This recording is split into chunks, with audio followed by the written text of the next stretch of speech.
awareness is actually the key to allow us to escape the situations that arise for us that we feel we have no control over.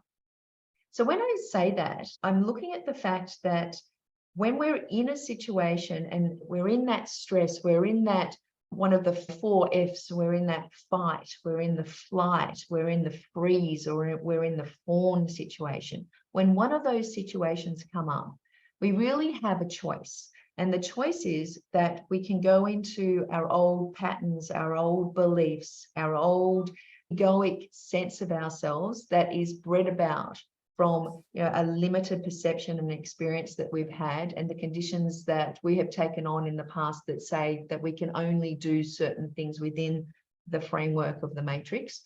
Or we have a choice that says, wait a second, let's take a moment and let's have a look at this and activate that prefrontal cortex that says there's something going on here. I need to take some time and consider what the next step is. So what normally happens in these situations, and we're in the flight, we're in the fight, we're in the freeze, we're in the fawn, is that we revert to what's comfortable, what's addictive, what is the way we've always performed. And if you can think about a situation in your life where you have faced some type of tension where resilience may have gotten you through, and you think of how you worked through that difficult situation, and maybe it was in your childhood, just think of the situation and think of what happened at that point. Was there a choice for you, or were there circumstances that arose that you felt there was nothing that you could do?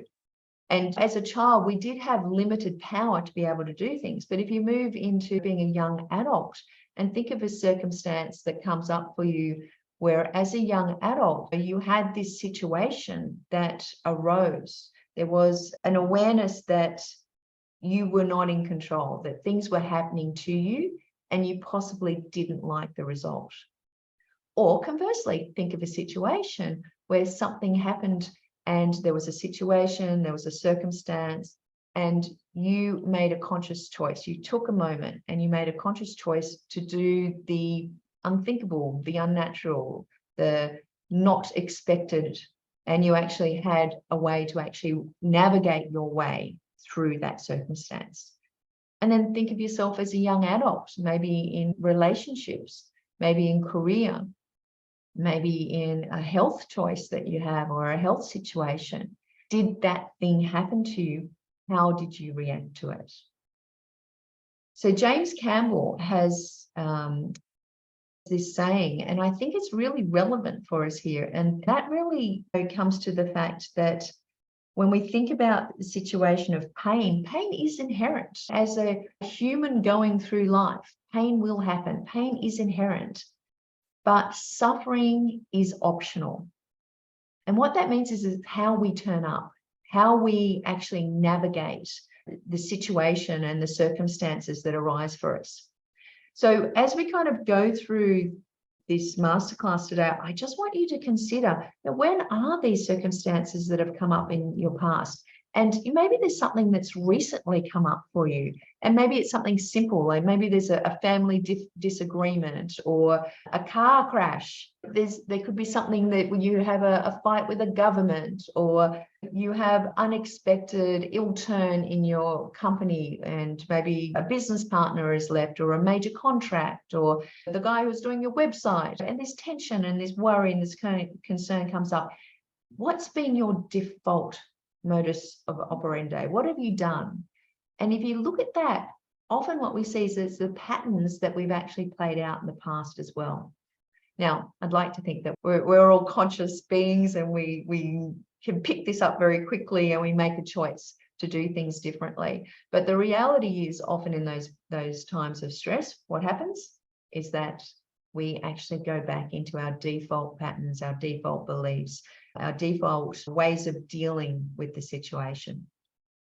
So I was reading this book called Never Finish by David Goggins, and he is an ex-Navy SEAL. He tried 3 times to get into SEAL training, and for whatever reason, he rang out each time. And he's an amazing person, and he has this incredible fortitude about him, and he runs 100-mile runs in deserts, and he does these ultra marathons, etc.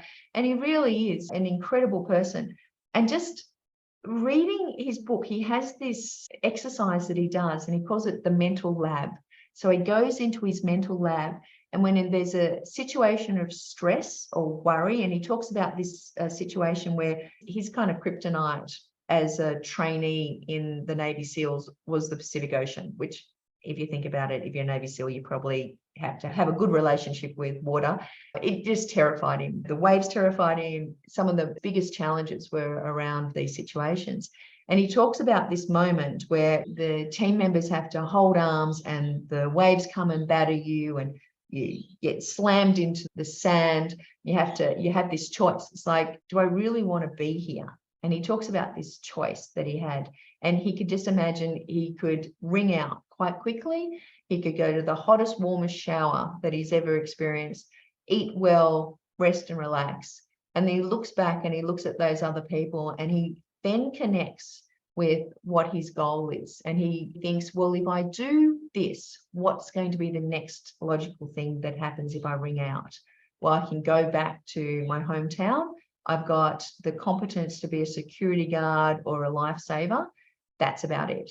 Or I can actually front up and I can make the decision to go back into the line and see the next 6, 8, 10 weeks out and become a Navy SEAL. And he talks about that second.